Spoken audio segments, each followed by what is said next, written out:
light it for you. Well, just recognize what direction the wind is going and where that sparkler's pointing and who's got the flame. It was very complicated, and I ended up taking the fall for that one with a nice nasty burn across the thumb. Yeah, I'll see that's a bummer, because I found out early on that they weren't the harmless things that we were all told they were. But that's, like I said, everybody's got a fireworks story. And this is the chance to tell it. This is the chance to, okay, half loopy cousin Pookie, with the glass eye. See, now the truth can be told how he got that glass eye. You can call in and you can break that story on Super Talk this morning. Because it's Count Your Fingers Friday on the 5th of July here. So I tell you what, we got well, it's like the Land of Oz. It came and went. We got Dean calling in, and hopefully Dean, yeah, there we go. We got Dean with a fireworks story. Nope, it's not Dean, it's Diane. It's Diane in the Borough. Diane in the Borough. What you got for us? Well, funny story. My brothers, I grew up and I had 8 brothers.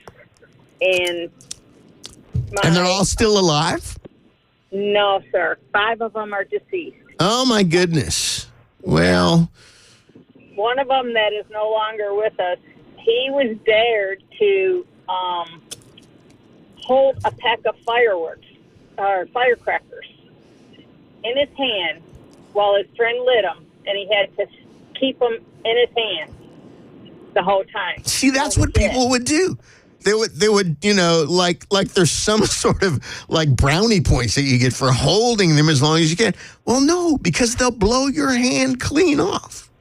Yeah, and the thing is my mom said, "What did you get out of it?" And he said, "Nothing." And she said, "You got to burn. You're lucky you still have your hand." And that is actually true. A burn and not, missing digits. Because I've seen both. I've seen folks get like really bad burns, but I've also, seen folks end up like altered forever because they just thought, again, there's something noble about holding on to a whole pack of black cats until the last possible second. I just was amazed that he could hold on to them. I mean, I couldn't have held on to one, let alone, a pack of them. Well, and see, that's the thing. If you really want to kind of ease into the space, take one firecracker, one small firecracker, look for the one with the longest fuse in the pack, and then light it. And as soon as that sucker starts sparking, throw it as far as you can. But see, I have it on full authority. And Diane, thank you so much for calling in. Because, see, everybody's got one of those stories. But I have it on full authority that loopy cousin Pookie, he has that glass eye because he threw an M80 smooth into a tree, and it bounced off and came back and hit him in the face and took his eye out.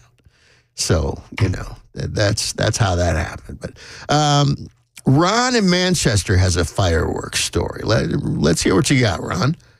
Yeah, years ago when I was a kid, they had fireworks, black cats. They were pretty powerful back then. And I remember my uncle, he took and threw one down that didn't go off. And he was being a big chucker. He's my uncle, but he's still in upper teens. He picked up firecracker and started puffing on it like a cigarette, and it went off. And it blowed his lips apart. Oh, my goodness. So did they have to, do plastic surgery to try to replace his lips? No, he probably would have been he looked like Donald Duck walking around for the next couple of weeks. His lips got so big up. Wow. So far that's the winner. So far that's my favorite. But Ron, thanks for calling in. We're going to take a quick break. We got a couple more calls. This is starting to heat up because everybody's got a Count Your Fingers Friday story. We'll be right back. Care for their home. Get started at Angie.com.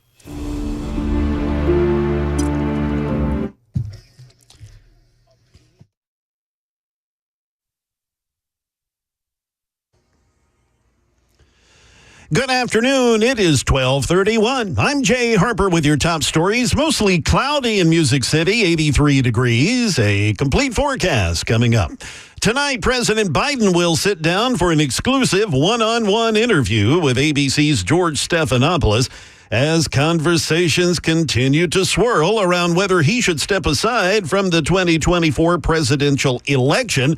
Some are questioning whether Biden can beat former President Trump in November, and some donors have said they would not support a Biden candidacy moving forward. ABC's Mary Alice Parks, she reports on what Biden campaign aides and staffers are saying ahead of tonight's interview. The message from the campaign since right after this debate has always been that they still think they can organize their way to victory. They have said repeatedly to me, to others, that they know this election is going to be decided by a few thousand votes in a few crucial states like Pennsylvania, Michigan, Wisconsin, Nevada, and they believe that if they put their heads down and do the work, knock on doors, talk about the issues, there is still a path to victory. Back here in Nashville, Channel 4 says the owner of Smokin' Thighs, the restaurant, has died of his injuries after that hit-and-run incident.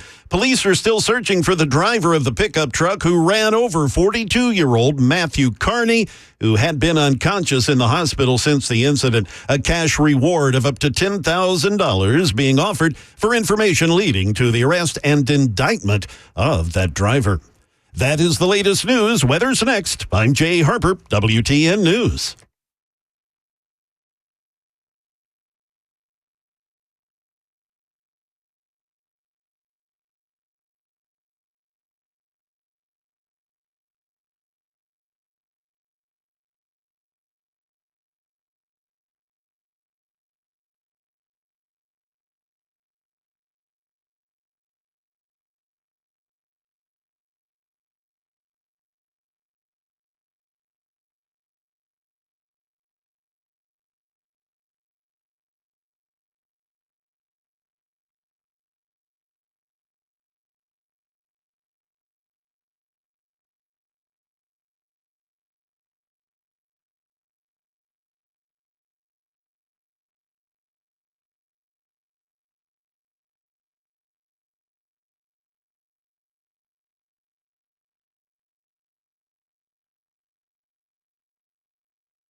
You know, I realized during the break,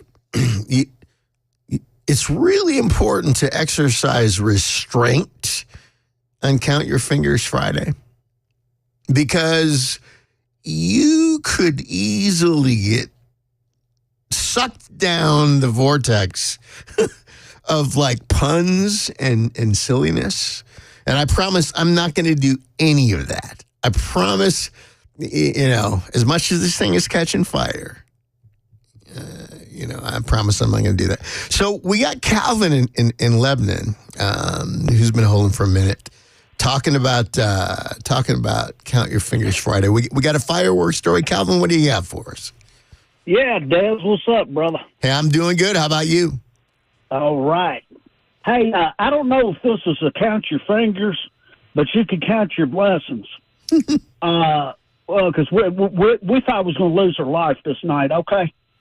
I was 13 years old. We lived in Oklahoma in Louisville, Kentucky. And we was always doing something crazy. We loved to get chased. So where I lived at was backed up to a strip mall.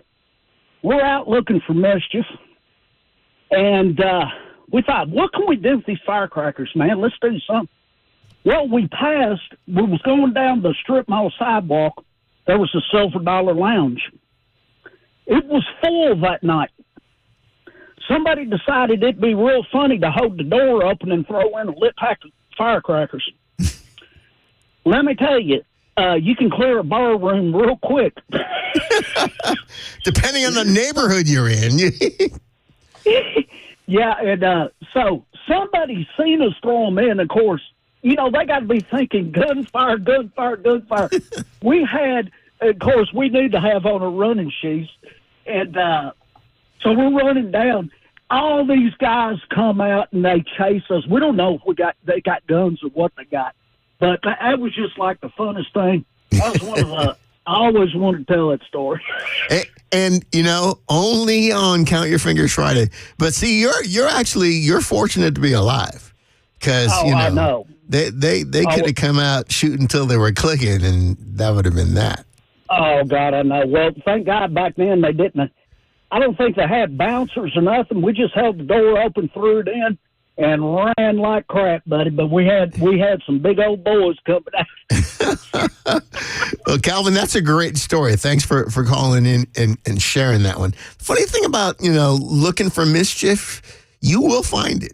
And more often than not, it will find you. Mischief is that way. But I tell you what, we're going to go to Kim in Winchester. This one is intriguing because the little note says finger story. So is there a limb at risk in this story, Kim? Y'all better grab your Depends, is all I can tell you. All right. Now it's a party. My husband, who is now retired, worked for the sheriff's department, and he was on a back road, and there was a car, and so pulled over. Nobody was in it. He got out to investigate while he was getting out, and when he did, he slammed the door and caught all four fingers in the car door, and it was locked. And his keys were in his pocket of the hand that was locked on that side, the right side. He was in a mess. He couldn't reach his keys with his other hand, and he's standing there in a lot of pain, you know, with four fingers in the door, nobody coming around. Well, so he thinks he's trying to figure out what he was going to do, how he was going to get the keys. So he decided to undo his pants and let them drop so that he could kick them around and maybe pull them back up to his left side where he could get the keys out of the pockets. So he did, standing there in his whitey-tighties. Well, he couldn't get the keys. Finally, a passerby came by. Here's a sheriff's deputy with his hand caught the door, standing there in his whitey-tighties. And they pulled over, and he told them what was going on, and they helped him get out of the car. But he didn't lose his fingers, but they were very bruised and swollen. And he did lose his dignity for a short period of time. He certainly did. Very fortunate, conscientious citizens that had respect for the uniform, even though he wasn't wearing all of it at the time. Well, everybody knew him, so they knew him, and believe me, that was the joke for probably several months. I love that one.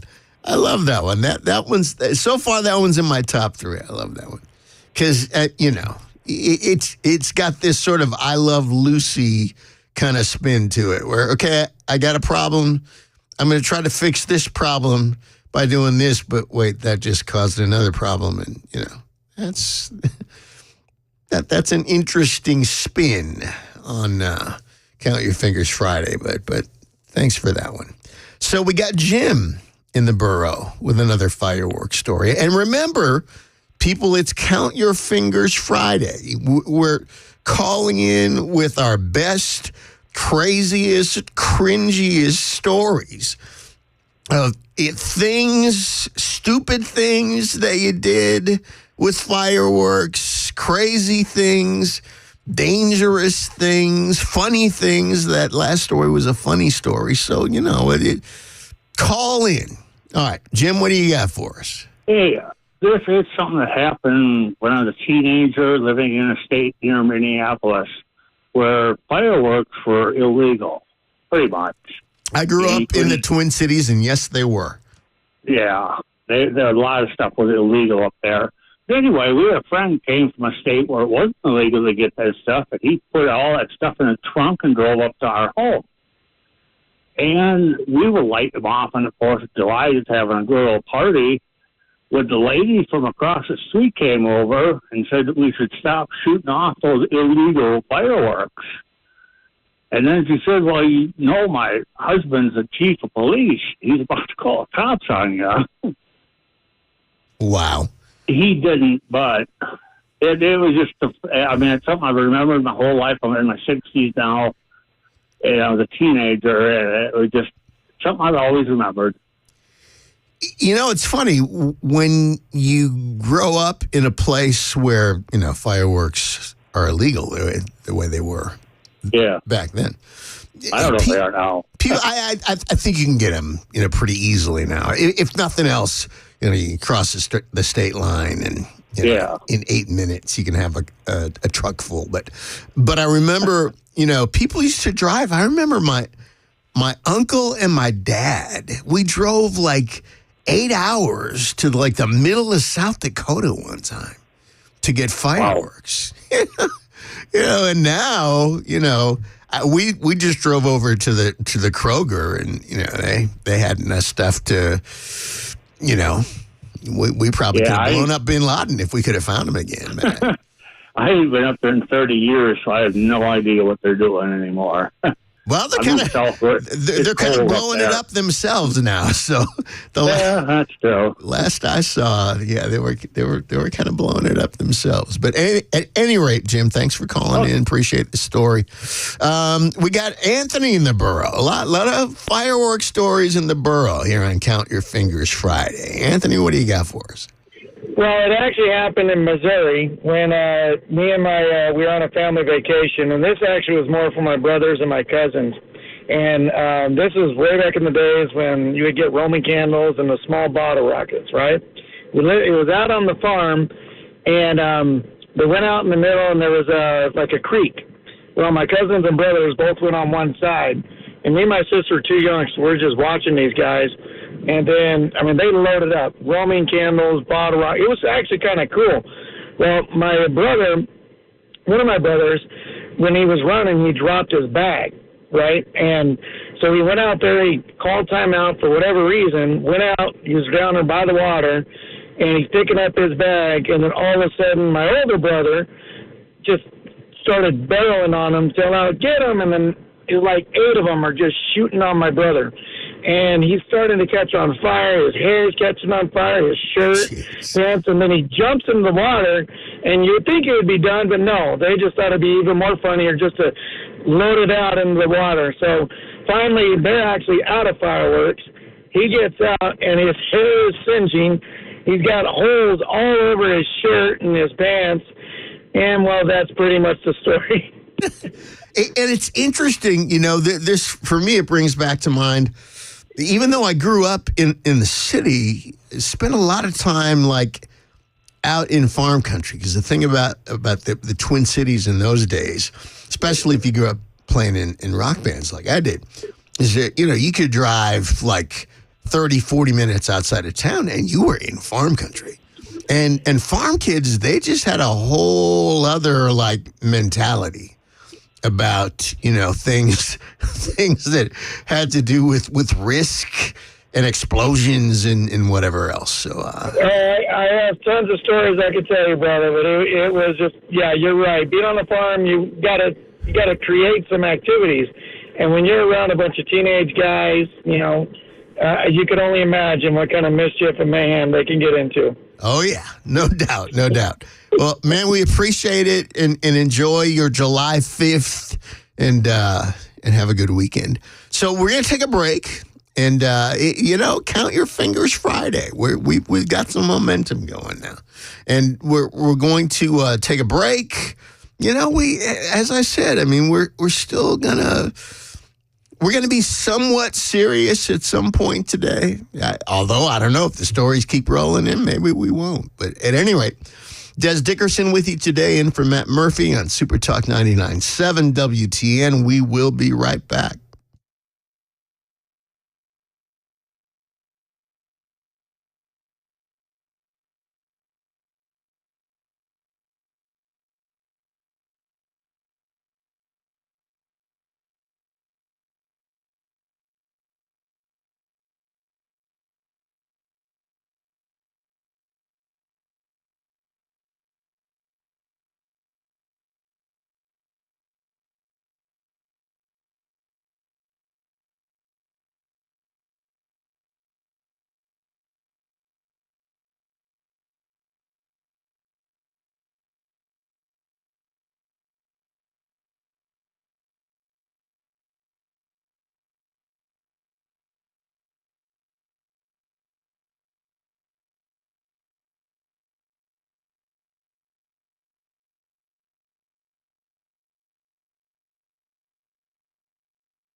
The June jobs report has been released. A ruling on the release of the documents in that coveted school shooter case, and an Antioch toddler dies in a pool accident. We'll have those stories at 1 o'clock on Super Talk 99.7 WTN.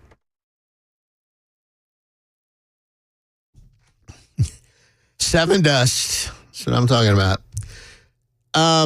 You know what? Just one quick, serious comment. This magistrate who, has kind of dawdled and dragged her feet through every puddle in the Southeast, trying to avoid making a ruling on the Covenant situation.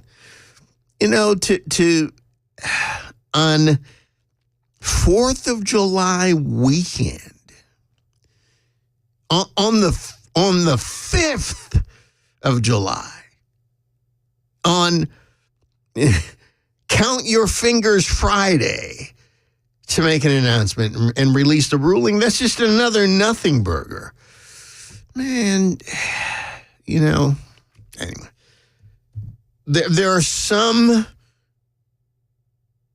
positions, some callings that, that should require some cojones. And, that's just so cowardly. But anyway, all right.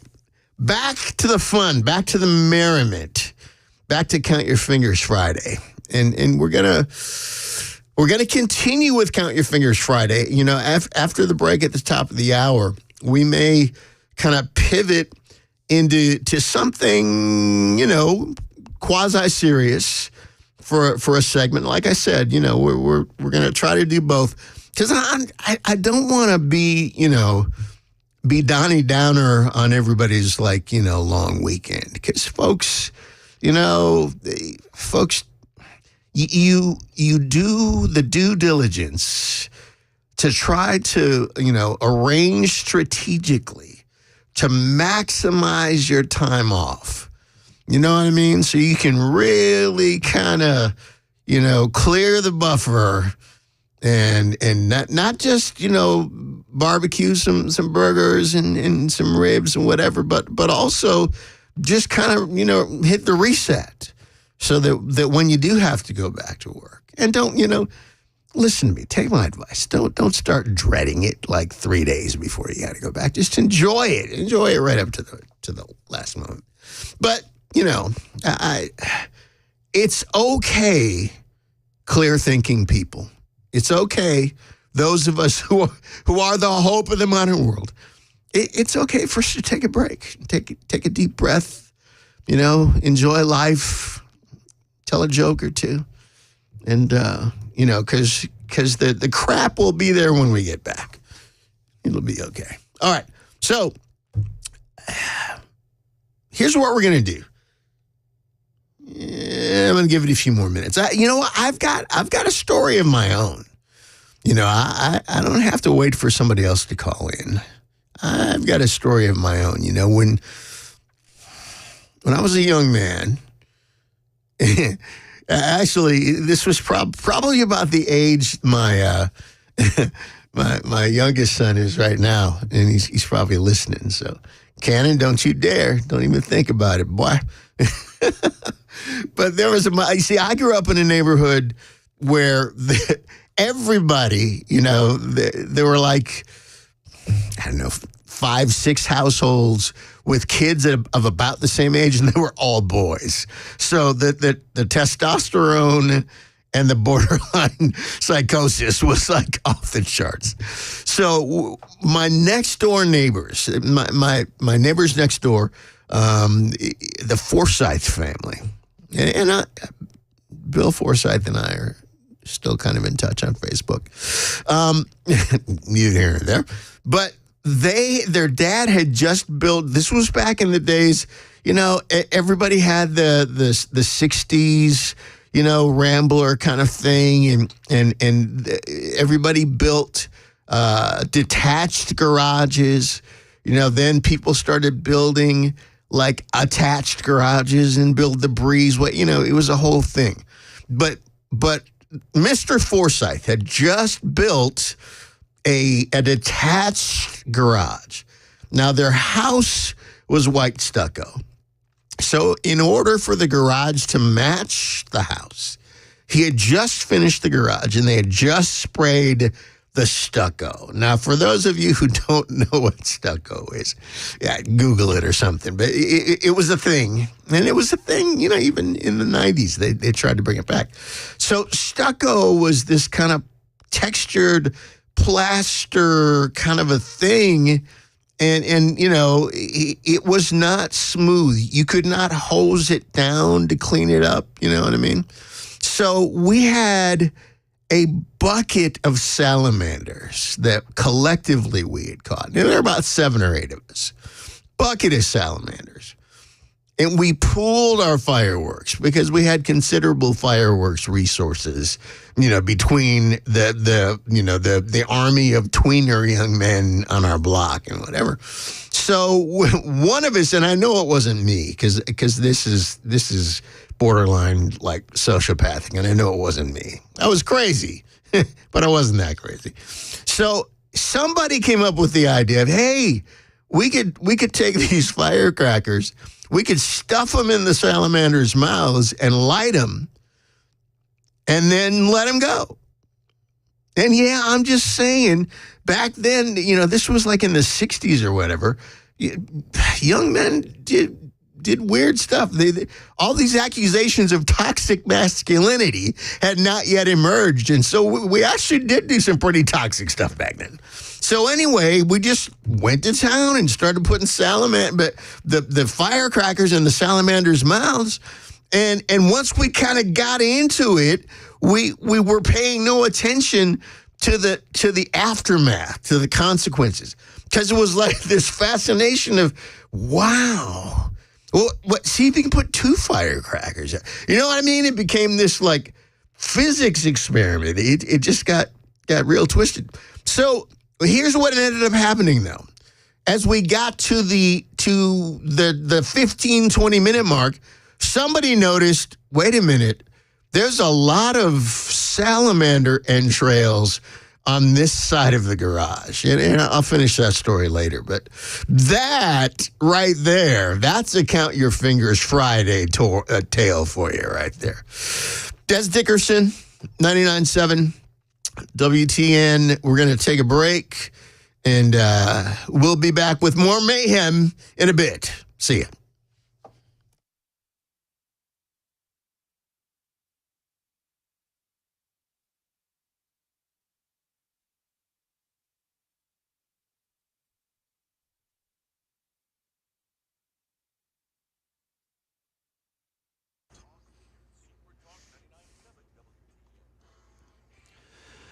Good afternoon. It's exactly 1 p.m. I'm Jay Harper with your top stories. We've got clouds and sun, 85 degrees on Music Row. A weather forecast is on the way. The June jobs report is out from the government this morning, and it shows a slight uptick in unemployment numbers. ABC's Elizabeth Schulze, she reports from D.C. The unemployment rate did tick higher to 4.1%. Now, this is a sign that employers are getting a little bit more cautious and selective. We are seeing companies prioritize prior work experience when they're looking at resumes, which is a challenge for new applicants in the workforce. If the jobs market does keep cooling, it could encourage the Federal Reserve to finally cut interest rates this fall. Back here in Nashville, Judge Aisha Miles presiding over the lawsuit to force the release of coveted school shooter Audrey Hale's writings to the public says no. They will not be released at this time. Judge Miles' ruling, posted just before midnight last night, says the material is property of Metro Nashville under federal copyright protection. Meanwhile, the Tennessee Star says it has published at least 60 documents from material it claims is from Audrey Hale that they obtained from someone close to the investigation. Also here in Middle Tennessee in the Nashville area, a toddler has died in a pool at an Antioch apartment complex. Rescue crews were called to the Magnolia Apartments last evening around 7 p.m. Metro Police reported a 4-year-old girl jumped into the pool and an unknown boy jumped in after her to try to pull her out, but was unsuccessful. The boy then left the scene. Before the police got there, residents had called 911. And when police arrived, they saw people performing CPR. Fire department medics then took over and transported the little girl to Monroe Carroll Jr. Children's Hospital at Vanderbilt. Sadly, though, she passed away there. No additional information has been released at this time. That is the latest news. Weather is next. I'm Jay Harper, WTN News.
Yes, indeed. You have tuned into the Matt Murphy Show, minus Matt Murphy today.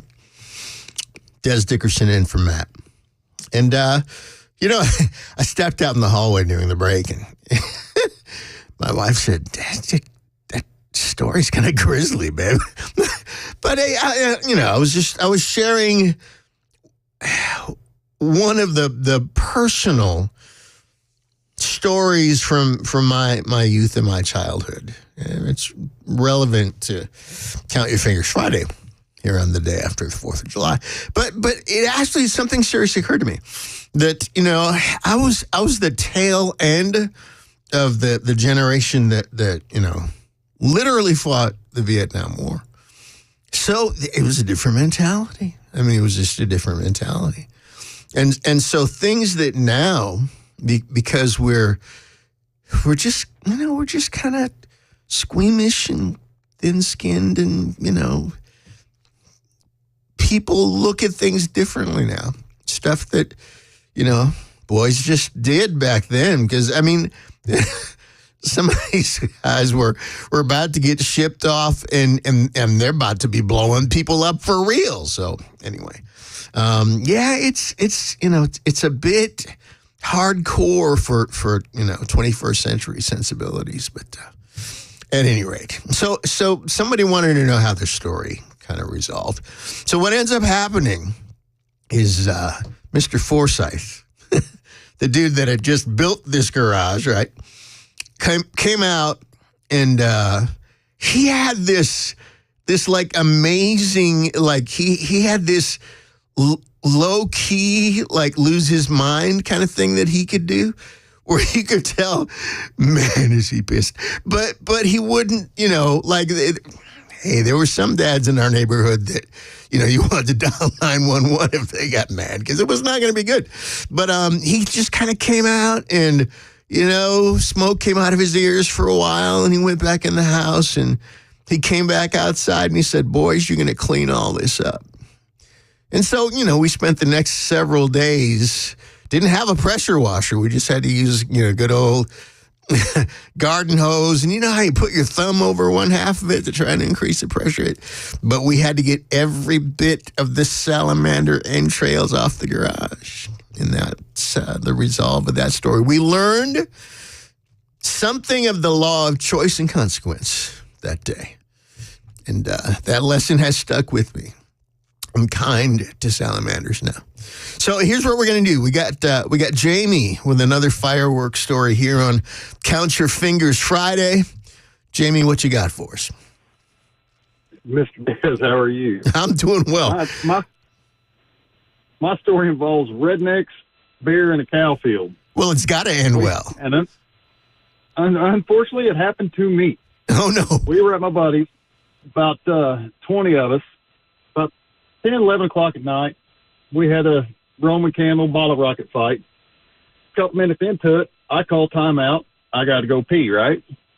So I go across the street where they're not shooting over towards the cow field. And all of a sudden, I don't hear any fireworks going off. I turn around, and I see them all lined up pointing at me. And at that time, I get connected to the electric fence. Oh, yes, the electric fence. I remember those. I am screaming for somebody to come kick me off this dang fence. But while they were starting to shoot me with bottle rockets and freaking Roman candles, I was hurting. I was hurting so bad. You were in the proverbial rock and a hard place situation right now. Yes. And they wondered why I stayed there so long. I didn't know the human bladder had that much pee in it. I could not get off that fence at all. And you don't want to pee on an electric fence. Let me just tell you, I don't know how I found out. I heard it from a friend. But you don't want to pee on an electric fence. This I know. This I can tell you. I did not feel any one of those bottle rockets or Roman candles hit. But I went home butt naked. My clothes were all burnt. That's a good one. That's a good one. Because it ended well. It ended with partial nudity, but it ended well. So I like that story. It wasn't partial, but yeah, it was a fun night. All right, Jamie, thanks for calling in. That was a good one. See, that's the spirit of Count Your Fingers Friday right there. So we got Marty's calling in from Spring Hill, and it says salamander story. So I don't know if Marty has his own salamander story or he wants an addendum to my salamander story. Let's find out. Marty, what you got? How you doing, Dez? Marty in Spring Hill. Hey, Marty, how you doing? Listen, man, I love you like the brother I never had but always wanted. But after your salamander story, I'm thinking you might have some political ramifications if you should ever run for office. I mean, look at South Dakota Governor Kristi Noem after she shot her dog. That's right. You know, I'm worried about you, brother. I'm worried about you after that story, man. We need to do some cleanup. Well, you know, we're going to scrub this one from the internet. I mean, look what That's what I love about you, though, man. You put it all out there. You know, you're transparent. I like that about you. I'm like Kid Rock. Go ahead, try to cancel me. There you go. Just there try. you go. All right. Well, after I heard your story, I just thought, man, you know, if you ever run for office, I want to be on your campaign. You're in, and I tell you, I got to make that salamander story disappear. and we still have to get together for a cigar. So you know. Oh well, you know that would be telling though if you mention that. So. No salamanders though. No salamanders. All right. Love you, brother. Have a great show today. All right. Thank you. Take care. And no salamanders were harmed. And we got Max in Springfield with something to add to Count Your Fingers Friday. Max, what you got for us? Des, I just wanted to share with you, years ago when I was in my 20s, I played in a band, and we played all over the world, but we played down in Florida for 10 weeks and then came back and played in Lafayette, Louisiana. Oh, I've played there. Right before Christmas. And, of course, we played there 2 weeks, so we'd been out on the road for 12 weeks, anxious to get home, you know, kind of crazy. We went out and bought some fireworks, and we were the last night we were there, we packed all our stuff up. We were playing at a Ramada Inn, and we were in the far back side of the property where nobody else was. And so we went and bought some fireworks, and after we had packed everything up, it's 2:00 in the morning, I guess, and we're throwing firecrackers at one another and this and that and the other. Well, I heard our bass player come running down the hall, and I was around the corner, and I lit a small pack of black cats and jumped out and threw them right in his face as he came down the corridor. Oh, Lord. But to my horror, it was not our bass player. It was the off-duty policeman that was the security guard with his pistol drawn in my face at 3 feet away with black cats going off all over the place. Pow, pow, pow, pow, pow, pow. And my life literally flashed before my eyes.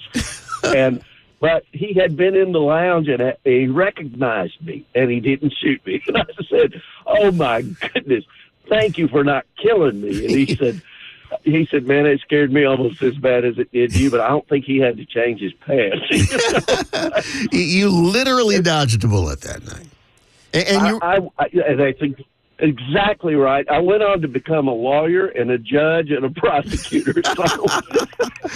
And you know, there's something in that story, and I'm going to leave that for another day. But you know, how many people that began playing rock bands ended up being judged? I actually know a few. And you know, I don't know if it's our misspent youth, but I will say this: you know, that they would put bands on the backside of the hotel. They did that on purpose. Because they knew something. They knew something about us. But at any rate, thanks for that story. So we're going to take another quick break. We've got Ed in Carthage. Carthage is the perfect place for one of these kinds of stories. Carthage. But we'll be back in a minute. Dez Dickerson, 99.7 WTN. We'll be back.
Yes, as a matter of fact.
A popular Nashville restaurateur has died from his injuries in a hit-and-run incident. A ruling on the release of the documents in the coveted school shooter case, and a rainbow-painted crosswalk in East Nashville already vandalized. We'll have those stories at 1:30 on Super Talk 99.7 WTN. And I'm not okay. Hey, here's the thing. If somebody vandalized the rainbow crosswalk in East Nashville, we're not in Kansas anymore, Toto. I'm just saying. But you know, my friend Marty called in earlier, talking about what we're going to have to do if I ever decide to run for political office to kind of scrub some of this stuff from my background. But one of the reasons I've personally pledged that I will likely never run for political office is because I have so many skeletons in my closet that we had to build bigger closets. So it's probably not going to be in my best interest to ever. And I can wreak more havoc as a commentator. So I'd rather do that. And then, like I said, they can't cancel me. What are they going to do? They can't cancel me.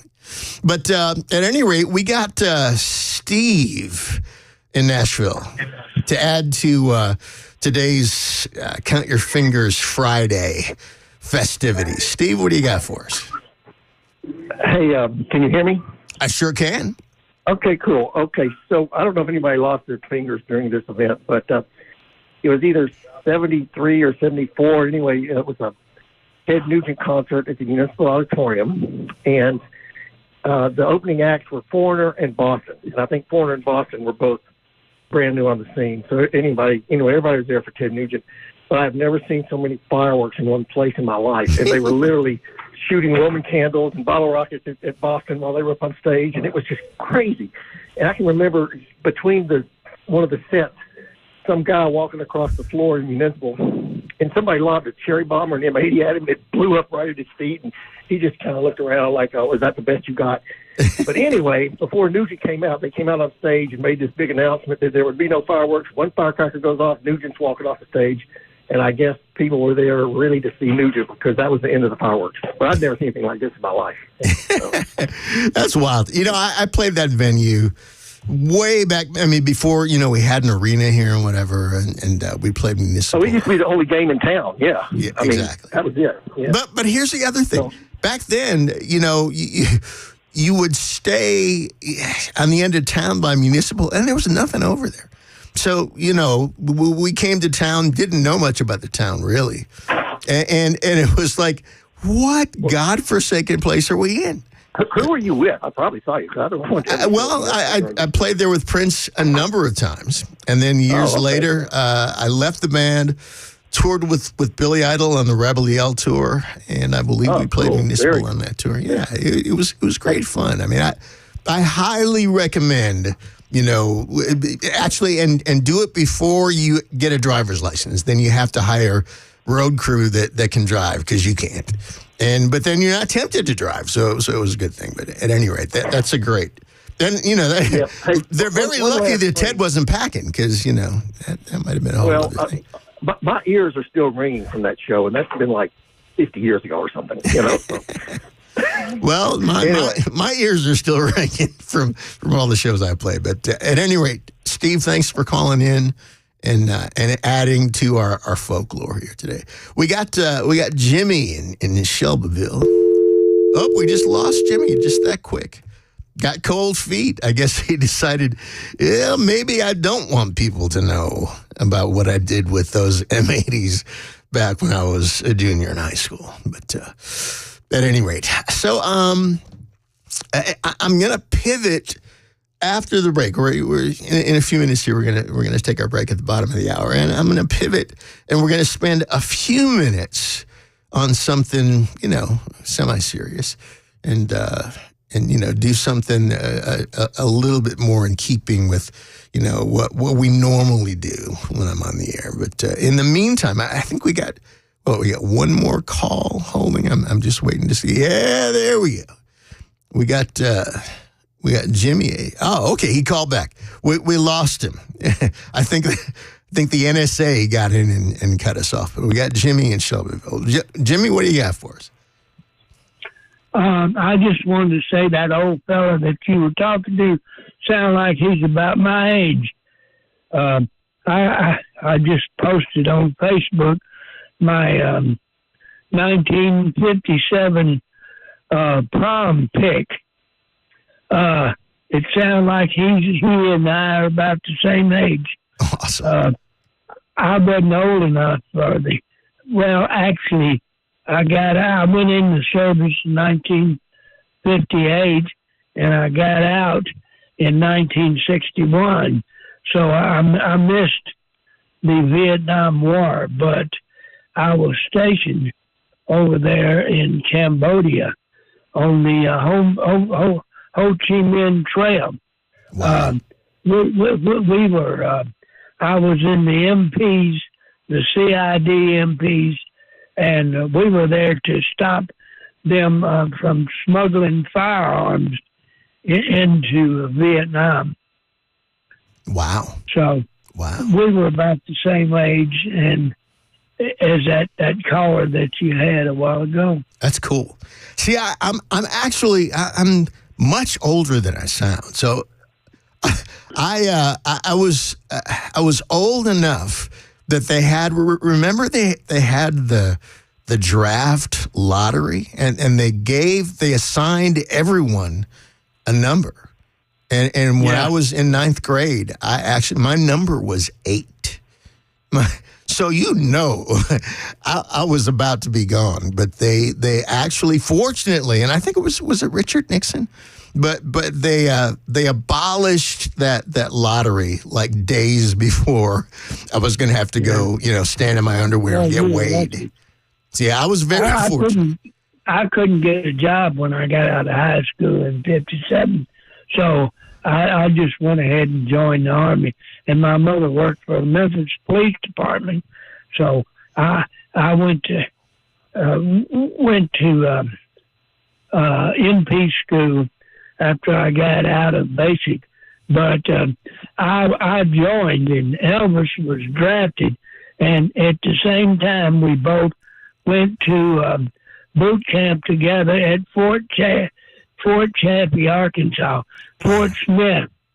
Wow. That's wild. That's wild. And back then, guys would serve. Guys would go ahead. They'd go in and they'd do their time. And, now they'll do something and sign you up for it. When we were young, we used to play with army cars and little soldiers and have battles in the sand and dirt. And that's all we thought about was joining the service or getting in the Army or Marine Corps or something. Oh, yeah. But they don't think that way today no more. No. Well, and now, the Defense Department is as woke as anybody. So, Lord help us if we have to get into a real altercation. Lord help us, because there's going to be folks, Well, the only place I was at was in Cambodia and Lebanon border. Wow. Over there. Wow. Well, Jimmy, thanks for calling in. I appreciate you sharing the story. And they were supposed to have 2 or 3 with a battalion of MPs. Let's see, 2 or 3 CIDs, but I was with the 505 or the 504 MP battalion, combat MP battalion. Wow. But I was with CID. I was stationed out of Fort Bragg at Headquarters Company because I went airborne too. Well, I went airborne too, but it was a whole other thing. And we won't go into that, at least not on today's show. But again, thanks for calling in. So here's what we're going to do. We're coming up on the bottom of the hour. And like I said, we're going to come out at the bottom of the hour. And then we're going to pivot a little bit. But do not stop calling in, because we're hearing some great stories. And I have a feeling we still haven't had a champion yet. We've had some good ones here on Count Your Figures Friday. But somebody has got a doozy for us. And you've been thinking about calling in. Don't hold back. Don't hold back, because we want to hear your story. But it is Dez Dickerson in for Matt Murphy on Super Talk 99.7. WTN will be back in a moment.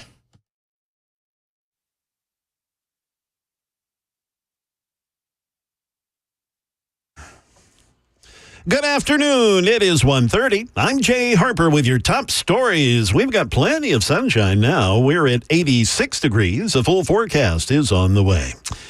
In some breaking news from a little earlier today, Channel 4 says the owner of Smokin' Thighs restaurant has died from his injuries after a hit and run. Police are still searching for the driver of the pickup who ran over 42-year-old Matthew Carney, who had been unconscious in the hospital since the incident. A cash reward of up to $10,000 is being offered for information leading to the arrest and indictment of that driver. Also right now in Nashville, Chancery Judge Aisha Miles ruled overnight that coveted school shooter Audrey Hale's writings will not be released at this time because it is the property of Metro Nashville under federal copyright protection. The families of the victims and the school released statements of appreciation for that ruling. A black tar-like substance is covering part of the rainbow-painted crosswalk in East Nashville. Metro Police are investigating claims of vandalism. Hundreds of volunteers showed up this past Saturday to paint the crosswalk that is in front of the state's only lesbian-owned bar called Lipstick Lounge. It was painted to celebrate Nashville's LGBTQ plus community. Surveillance video that has just been released shows a man in a black T-shirt pouring black paint from the driver's side window of a white Ford van. That van is being sought. Metro Council member Emily Benedict, she says the crosswalk will be repainted, and the LGBTQ plus caucus is working to figure out how perhaps this can be prevented in the future. That is the latest news. Weather is next. I'm Jay Harper, WTN News.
Super Talk 99.7. Okay, we got a little mashup there. That's actually my phone. Let me just. I have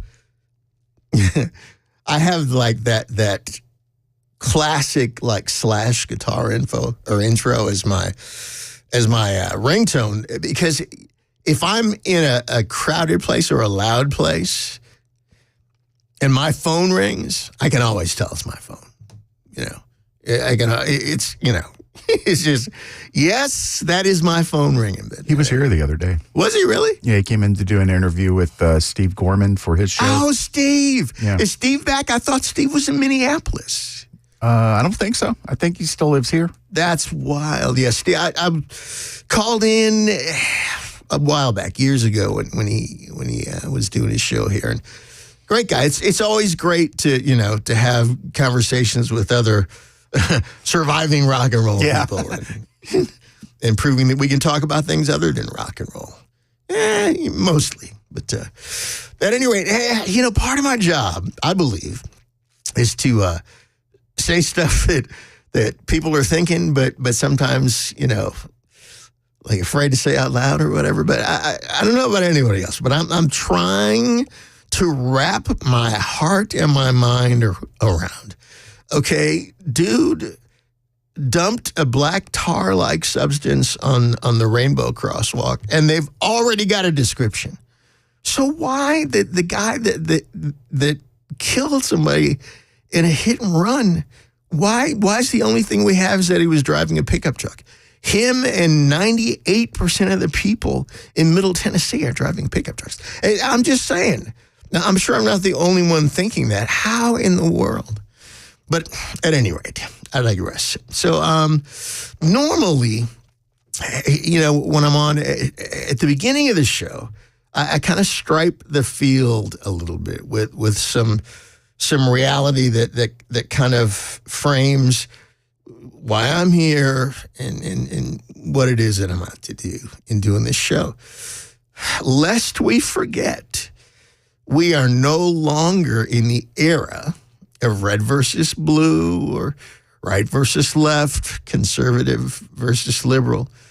We're now officially living in the age of reality versus unreality. And if you frame your understanding on that basis, then the insane actually makes sense. It's the age of reality versus unreality. And in America, we've gone from different perspectives to different planets. And it's where we are now. And it's never going back to what it once was. I mean, people, we just have to, understand one another and we just have to open the dialogue. Well, we had that for a while, but I'm just here to tell you, I'm not trying to be negative, but I am being real. I mean, that time is gone. It's behind us. Gone are the days when differences of opinion were polite. That's gone. The unreality cohort, that's what I call them. The unreality cohort reserves unto itself the right to recreate reality in its own image and redefine every aspect of life, both theirs and yours. And that's why you have to stand up and advocate for reality and do so vigorously. And it's one of the reasons I stopped calling myself a conservative, because that term's been co-opted and people use that to frame you as something that you're not. No, we're clear thinkers. We're clear thinkers, and every clear thinker adheres to conservative principles, but not every self-identified conservative is a clear thinker. That's an important distinction to make and to maintain. So that's why I founded, it hasn't been officially constituted yet, but that day's coming. I have founded the Clear Thinkers Party, and we are on a mission. So Bill, get ready, because I was going to give you this cue earlier in the show, but we jumped off into, tales of mayhem and fingers getting blown up, and I kind of shot past this so we could do something else, but we're on a mission to separate the clear thinkers from the Kool-Aid drinkers and to make America think again. And you can play that Pee Wee clip now, because that's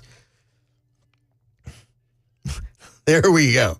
Now it's on like Donkey Kong. Let the cartoon begin. So here's what we're gonna do. Let me take a look at my clock here.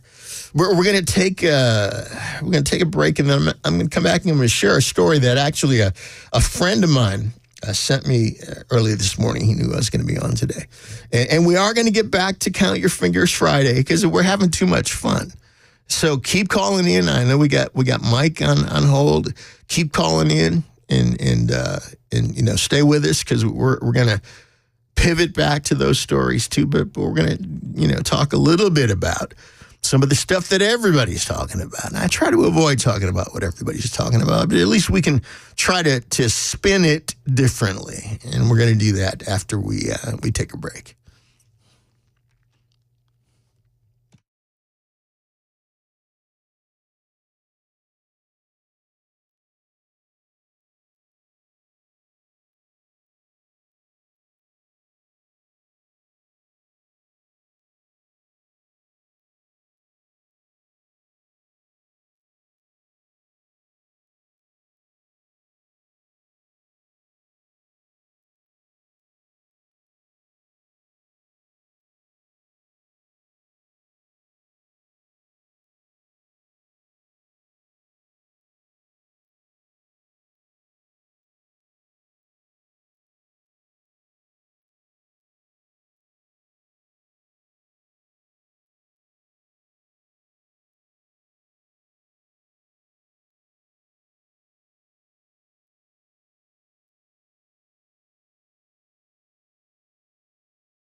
Southeast Texas bracing now for a tropical storm, and an update to the story of a little girl drowning at an Antioch apartment complex. We'll have those stories at 2 p.m. on Super Talk 99.7 WTN.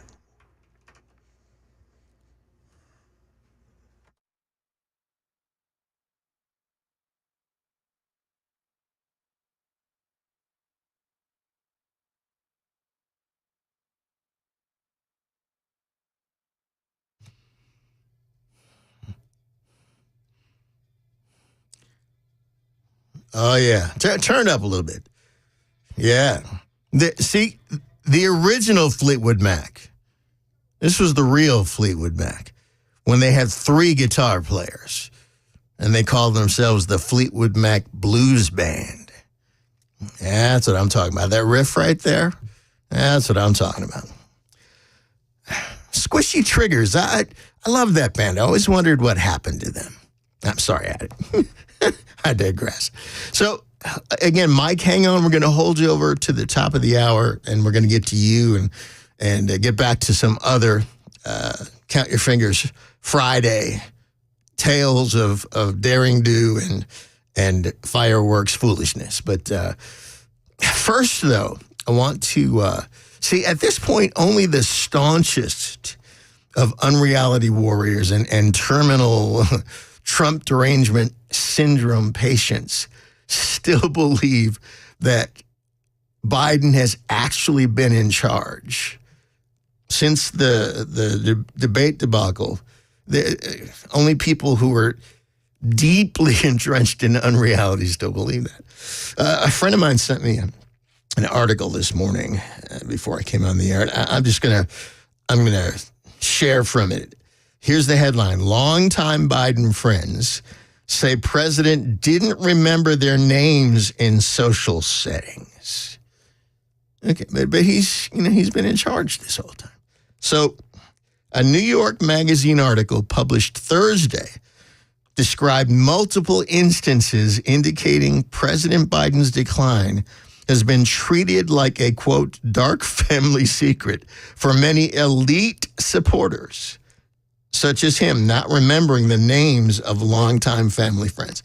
Now, as you get older, sometimes, your brain pulls up the wrong file when you're trying to remember people's names. So I'm not making light of that. But longtime family friends, yeah, that's kind of crazy. That's more than just a momentary bout with Alzheimer's disease. President Biden his widely criticized performance in last week's debate has opened the floodgates of commentators questioning his ability to serve. Really? No kidding. New York Magazine's Washington correspondent Olivia Nuzzi added to the pile-on in a grim piece headline, "The Conspiracy of Silence to Protect Joe Biden," based on months of interviews. Interesting that they kind of just are releasing that now. That caused a major stir on social media. Among numerous accounts of her work covering Biden in the past few years, Newsy wrote that those who encountered the president in social settings sometimes left their interactions disturbed. Longtime friends of the Biden family who spoke to me on the condition of anonymity. Well, that's all right, because Joe speaks on the condition of anonymity, too. We're shocked to find that the president did not remember their names. She wrote one account of a guest who had attended a White House event last year who allegedly realized Biden would not be able to make it through the entire reception, making the guest suddenly open to an idea that they had previously dismissed as right-wing propaganda. Now, come on, how are you going to believe that? The president may not really be the acting president after all. And we're going to get into that a little bit more later on, too. But, again, even the most hardcore of the cohort in the media have now busted out just this week, and they're saying the quiet part out loud themselves right now. Jake Tapper, Mr. Debate moderator himself, Jake Tapper, who has been one of the most ardent supporters and propagators of everything from, comparing Donald Trump to Hitler, to the Russia collusion fiction that went on and on and on. He himself aided and abetted the proliferation of the whole American intelligence community letter, that said that the Hunter laptop thing was fake. It was Russian information. If Jake and the Crack House News Network is bailing, what does this portend for the rest of ABC and NBCBS and the media tech cartel? If CNN bails, then what's next? Who's next? So we're going to get into that a little bit later. Because, obviously theories abound. That it's all been carefully planned. You usually don't pull an October surprise on yourself, but it looks like they may be doing that right now. So if even the most gullible among us now realize that it ain't Joe running things, then who is? And this is actually a story I talked about last August on this air, and we're gonna get to that maybe by the end of the day. If not, I'm gonna be here with you 3 days next week as well, and we might jump back into it then. But at any rate, who is at the wheel? I tell you what we're going to do. Yeah, we've got a few minutes, and we're going to go ahead and bring Mike, who's got a fireworks story for us, and we're going to hear what Mike has for us. Mike, come on board. Hey, how's it going, Dez? I'm doing well. How you doing? I'm doing pretty good. So I retired out of the Marine Corps, and I was over one of my buddy's house at Camp Lejeune, and it was 4th of July, and he thought it was a good idea to shoot fireworks. I'm like, oh, okay, that's cool. No problem. Well, he got a little bit too drunk, and he decided to stick a Roman candle in his butt. So he thought he was an artillery guy.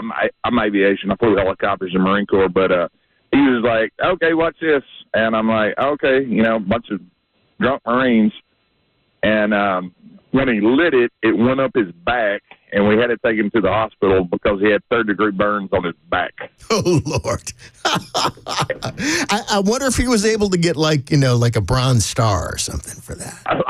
I don't know what he got, but he got a bunch of us jarheads laughing at him. So I'm like, you're a nutcase, man. So I'm like, all right, I just wanted to share that, and his family was out there, my family was out there. We had kids and stuff. And he's like, hey, watch this. I was like, oh, okay, go for it, knock yourself out. So that's my story, man. And thanks for sharing that, Mike.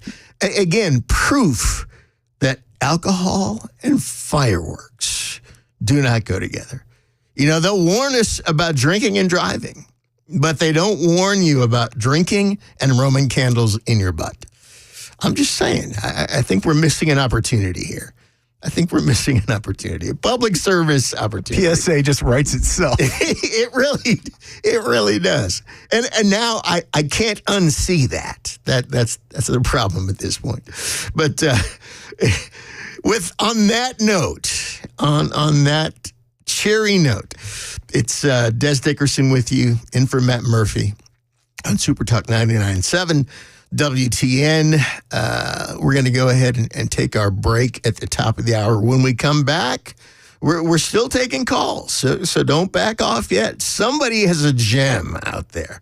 Somebody's holding out on us. I feel my spidey sense tells me somebody is sitting on the story of the century, and you haven't called in yet. So call in, share it with us, and we will be right back.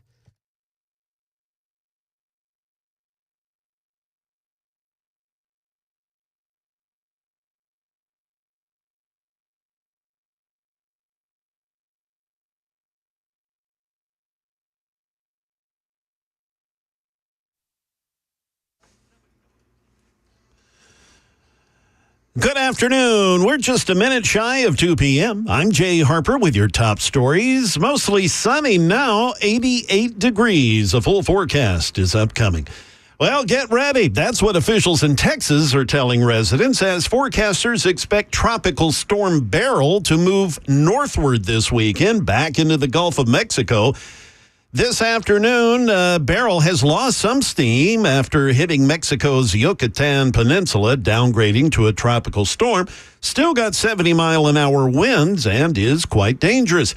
But the National Hurricane Center expects Beryl to keep moving north and then westerly, making a beeline for southeast Texas. Texas Division of Emergency Management Chief Nim Kidd says now's the time to get your act together. We have high confidence that this system is coming somewhere to Texas. With that, we would ask that people take the time to make sure that their vehicles are fueled, make sure that they have food and water, and that they've taken care of their pets. Check on their family members, and take the time now to prepare so that whenever this thing is making landfall, you're already where you need to be. Back here in Nashville, an update on the drowning of that little girl. Metro Nashville police have released the identity of the 4-year-old who drowned at an apartment complex last evening in Antioch. Police said Miriam Jabetta died after falling into a pool at the apartment. The child's mother told police that she had left her daughter sitting on the steps of the pool and she was having fun, just splashing water around. She went on to tell police that she stepped away just for a moment to get her daughter a bottle of water when people started yelling that the child had fallen into the pool. Channel 4 reports the girl fell in around sometime about 7 o'clock at the Magnolia Apartments last night. A young man at the pool pulled the little girl out and began CPR. First responders then arrived and transported Jabetta to a local hospital where she later died. Police said it did not appear that a lifeguard was on duty at the apartment complex pool. That is the latest news. Weather is next. I'm Jay Harper, WTN News.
All right, Dez in for Matt on Count Your Fingers Friday, July 5th, the day after barbecue, fireworks, and even people that don't drink beer, I think, drink beer on the 4th. But, that last caller, it brought to mind there was an old Eddie Murphy song. Because Eddie tried doing music for a minute. Somebody should have talked him out of it. Friends don't let friends make records when they're not good. He had a big hit. What are you talking about? He did. He actually had a couple of hits. He had the thing with the girl group that he put together and whatever. But my favorite though was a thing called "Boogie in Your Butt." Boogie, and we got to find that. We got to play a little bit of that before the show's over today. Boogie in Your Butt. To me, that's the classic Eddie Murphy joint right there. It was hilarious. But Party All the Time peaked at number 2. Wow. Number 2. It just goes to show the state of pop music at that time. And the fact that if you're on SNL and you're a big enough star, you could have a hit with it. Well, and then if you get Rick James to produce your record for you. There you go. There you go. And here's the thing. I mean, Rick and I, we were friends. We toured with Rick. And Rick, as tragic as his story ended up being, he was actually one of my favorite people because he had an amazing sense of humor, no filter whatsoever. But Rick was a good guy. So Boogie in Your Butt, Google it. It's hilarious.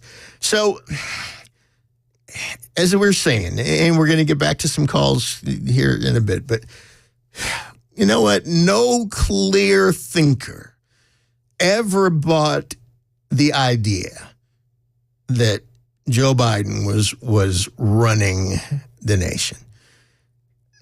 The man could not have successfully run a weed eater for the past couple of years, much less the most powerful nation on earth.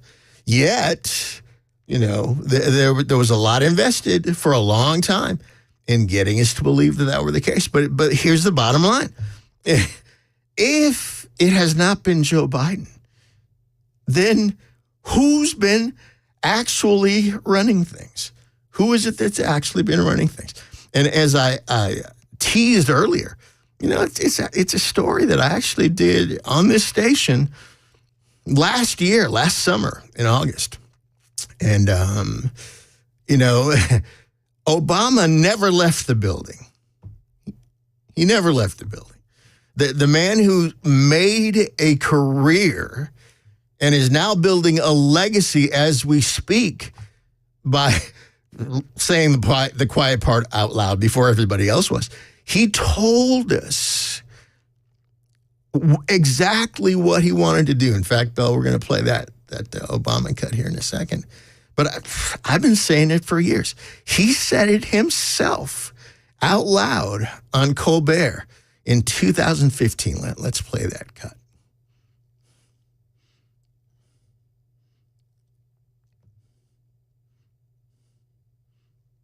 It's worth waiting for, so we'll hold on for it. Barack Obama. I missed the cue. What did you need? It's that Obama cut from Colbert.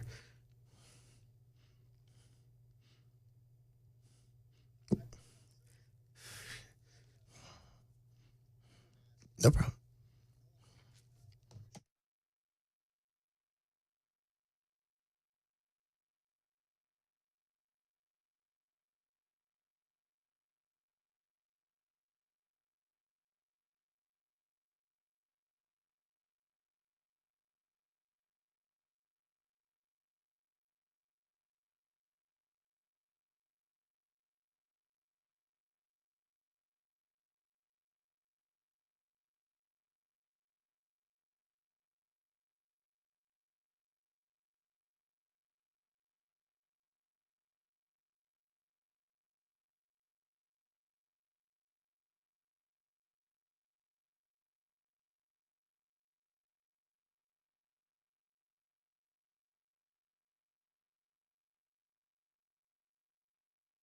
Now, see, I'm not the only one. There are other people that pointed this out as well.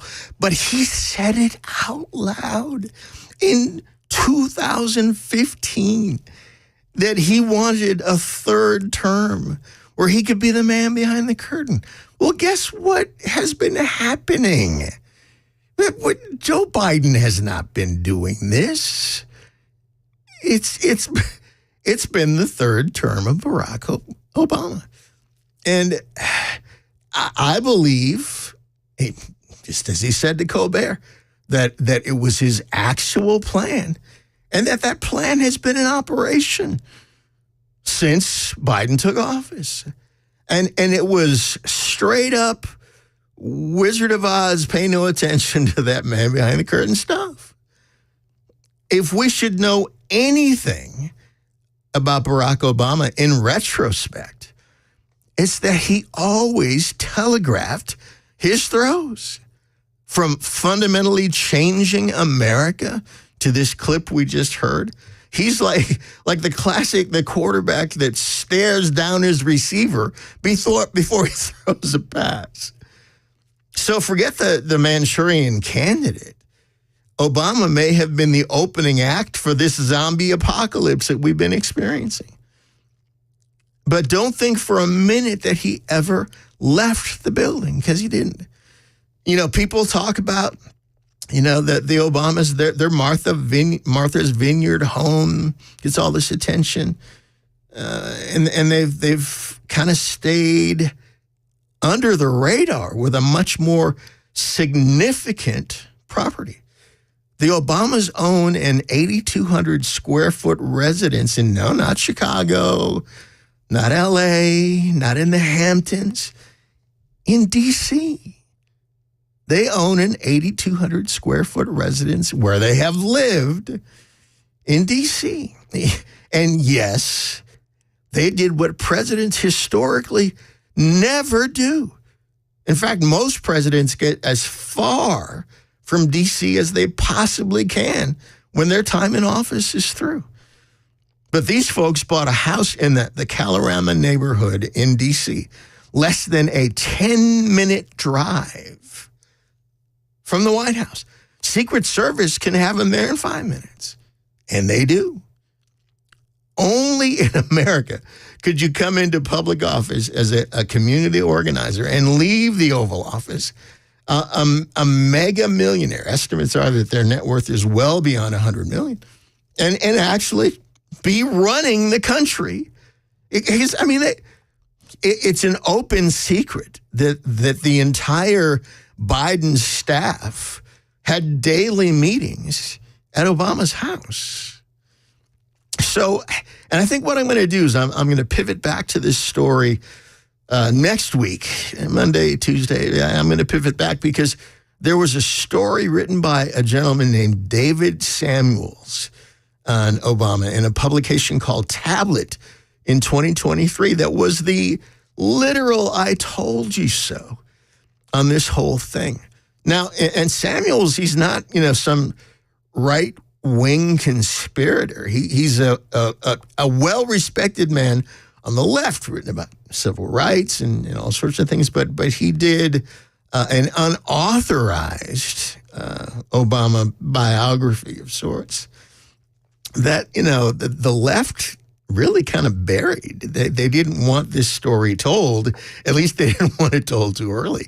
And I can understand why. But again, we're going to dig into this story more deeply next week. And into this piece, we're going to get back into this thing. And it was an Obama biography called Rising Star, written by a guy named David Garrow in 2017. But we're going to pivot back. Enough seriousness for a long holiday weekend. Going to pivot back to our fun and our merriment on Count Your Fingers Friday here, day after the 4th of July. And we're going to take a call. Judy in Las Casas, which sounds like it should be somewhere in Southern California, but it's not. So you got a fireworks story for us. Judy, come on board. Oh, I do. Several years ago, a group of friends, we were shooting fireworks off in my backyard, and I have a deck. And so we were about 50 feet, had a little place built up for the fireworks to go off. And we were all laughing and having a good time. And they started shooting bottle rockets. Well, as I was laughing hard at what someone said, I opened my mouth to laugh, and in came a bottle rocket and exploded in my mouth. That's not fun. That's going to leave a mark. Yeah, that left a little blister, so I have to retell that story to my grandkids every year on the 4th of July. But open mouth, it went right in there, buddy. It blew up. I love that. Now, see, that is classic Count Your Fingers Friday stuff. It right is. There. Count your lips, too. Well, and there was somebody that called in earlier who had a story about someone who actually their lips got blown clean off. So you were fortunate. I was lucky. You were fortunate for sure. Well, Judy, thanks for sharing that with us. See, that's yes, you're welcome. You have a wonderful day. Thanks, you too. That is the spirit of Count Your Fingers Friday right there. Bottle rockets flying in your mouth. It's one thing, for like a cicada to fly in your mouth, but it's another thing what a bottle rocket does. I tell you what, looks like my friend Larry in Clarksville is called in, and he wants to talk about the Biden thing. But Larry, come on board, join us here. How you doing? I'm doing great, brother. And I got a call whenever you're on the air, but well, I appreciate. Yeah, I've got a fireworks story, but Soros was running the country when Obama was in, and then Soros and Obama was running the whole time Biden has been in. And I'll just let that sit right there. But his money is definitely running things. There's no doubt. Yeah. And his strategy. Yes, sir. Yes, sir. But when I was a kid living on Clarksville Highway, about halfway between Nashville and Clarksville, we had a place called Loco Joe's that you could buy fireworks year-round. Wow. And my brother and I went down there. My brother is 9 years older than I, and who later went on to do some stuff I could only talk to you about in person with our government. But we bought a brick of black cats. And at the time, black cats were really black cats. And they were, they were pretty stout fireworks. Oh, yeah. Well, we sat at the kitchen table, and my brother, the engineer, we cut open every one of those 1,000 firecrackers and dumped them into a pan of aluminum foil. Oh, Lord. And then he took, I just had to watch. He took all of the fuses, tied them together, and then wrapped all of it in aluminum foil. And at the time, you could buy, this shows you how old I am, at the time, you could buy oil in a 3 or 4 quart can. And he had one because one of his cars used more oil than it did gas. And he punched a hole in the bottom of it and stuck this thing he built in it and lit it. Woo. And we took off running. Well, the thing went off, and not only did it blow about 2 inches of dirt out of the ground, it landed on a neighbor's trailer. He came out with his shotgun. Want to know what the heck was going on. And I don't blame him. Well, me neither, but, it was something to see. See, that's when fireworks were fun. That's when young people, imaginations, and black powder combined. Oh, my, yeah. I mean, Lord, Lord help us that the black cats weren't stronger than they were at the time. Yep. That's so true. Well, Larry, thanks for sharing that story. I just bought my 10-year-old a little brick of 50 black cats, but they're not what they were before. I mean, they're like glorified pop gun caps now because they were the real deal back then. And M80s used to be a quarter stick of dynamite. Oh, yeah. Yep. I blew some stuff up with those, too, real good. And, me too. Brother, I love you. I love hearing you when you're on the radio. Can't wait to listen to you next week. All right. I appreciate you. Thanks. All right. So we're about to take another break here. And after we come back from this break, I've been behaving myself today, but I'm going to have to get into a little bit of mischief with this next segment. We're going to talk about something with a little bit more local significance, and we're going to do that after the break. But you got Dez with you today, in for Matt Murphy, on Count Your Fingers Friday. We're not done with it yet, so if you got a story, don't hold back, call in with it. But we will be back, 99.7 WTN. We'll be back in a moment.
President Biden back on the campaign trail. He's in Wisconsin today. And police searching for a suspect in the vandalizing on a East Nashville crosswalk, that rainbow crosswalk you've been hearing about. We'll have that, all those stories for you. 2:30 on Super Talk 99.7 WTN.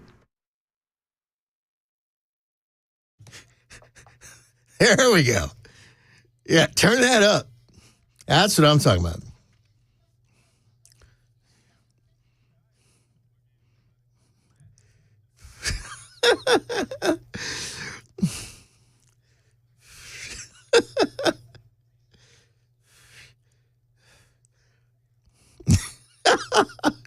I mean, I would sit and listen to the whole thing, but so again, you don't want to put a bottle rocket or a Roman candle up your butt, but you can boogie in your butt.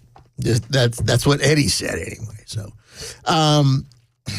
I think we got another Count Your Fingers Friday call that I'm going to try to get in before we get to the bottom of the hour, and because this has been very cathartic.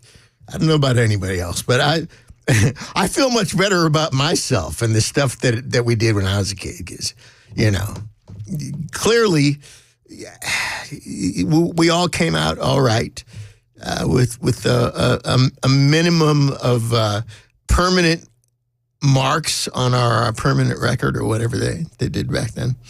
But we got Bob and Dixon with a Count Your Fingers Friday story for us. Bob, what you got for us? Take my call. Let me take you back to the summer of 1968. And I had spent all that spring cutting little old ladies' grass, lawns and grass, and trading in soda bottles where I was able to buy 1,500 Black Cat. You didn't want Cowboys, you wanted Black Cat firecrackers, a gross of bottle rockets, and Texas Twisters, just your, various. Stuffed them all in a great big paper Piggly Wiggly bag. Now, my sainted mother raised me without any help from anybody, and we're in a garage apartment. So you can imagine the size of the living room we're standing in. I'm standing in front of her, and I got a punk hanging out of my teeth, and it's lit. So I'm standing there, and I got that bag in my left hand, and she's telling me, Bob, now look, Robert, these things are dangerous. Don't, you blow your fingers out, all that stuff. And all of a sudden she stopped. Now, ladies and gentlemen, my mama rocked the coolest bouffant you ever saw in your life, and she wore cat's eye glasses. Yeah, baby. Eyes, hey, brother, her eyes expanded outside those rims, and she was looking kind of down to my left. I looked down just in time. That Piggly Wiggly bag looked like a Chinese lantern, dude. It was glowing orange. And as soon as I kind of laid my eyes on it, it all went off. It all went off, dude. Mama went this way. I went that way. She went back to the bedroom. I went out on the porch. This had to go off for a good 2 to 3 minutes. Ruined the carpet. It just destroyed her coffee table. And the bad thing was we had a little Pekingese named Smokey, and we couldn't get him out from underneath the bed for a week. And that's my fireworks story. God bless. We'll see you. Thanks.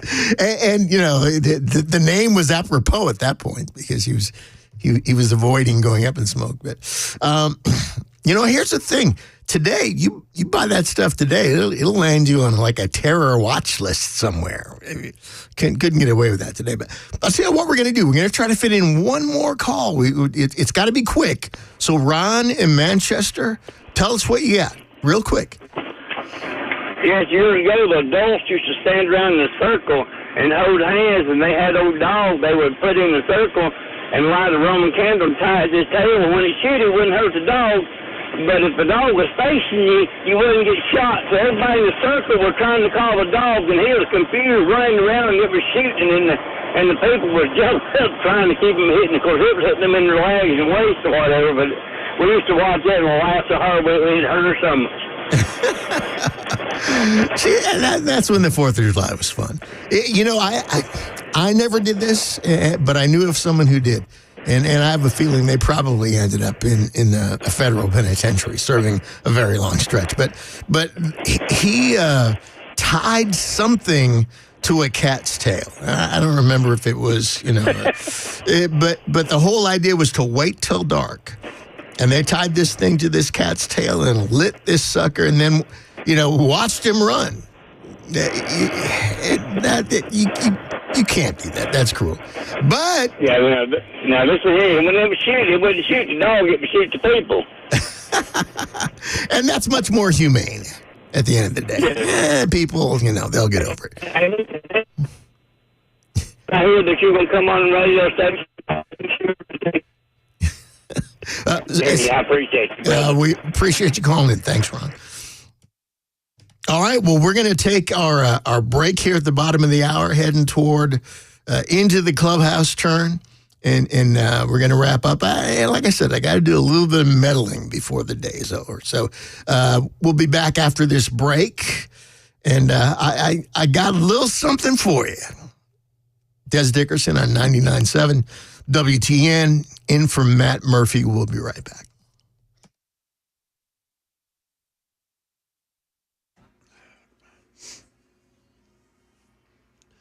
Good afternoon. It is 2:31. I'm Jay Harper with your top stories. It's sunny, not quite as hot as we've been seeing, but still pretty warm at 90 degrees on Music Row. A weather forecast is coming up.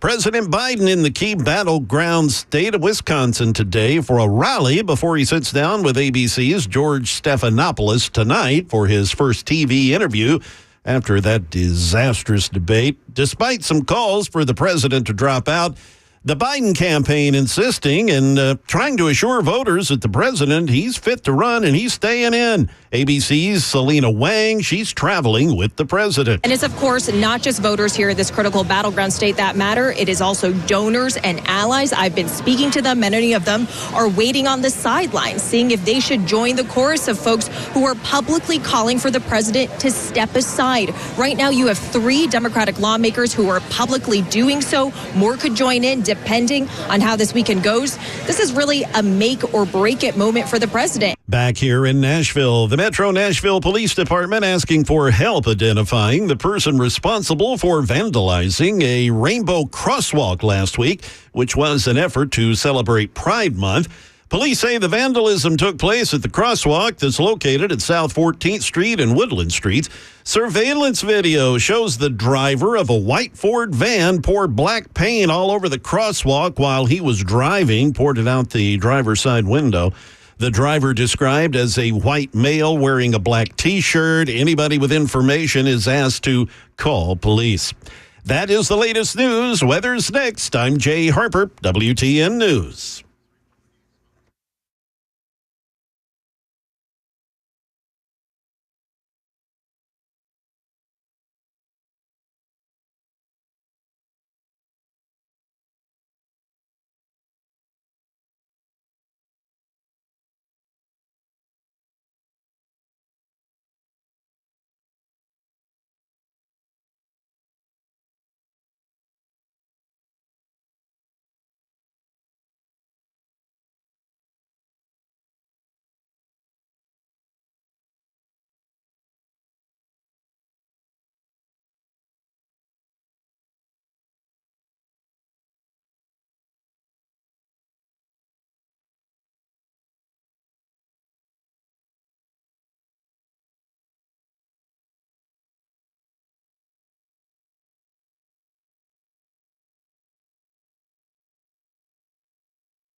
Are you ready for the home stretch?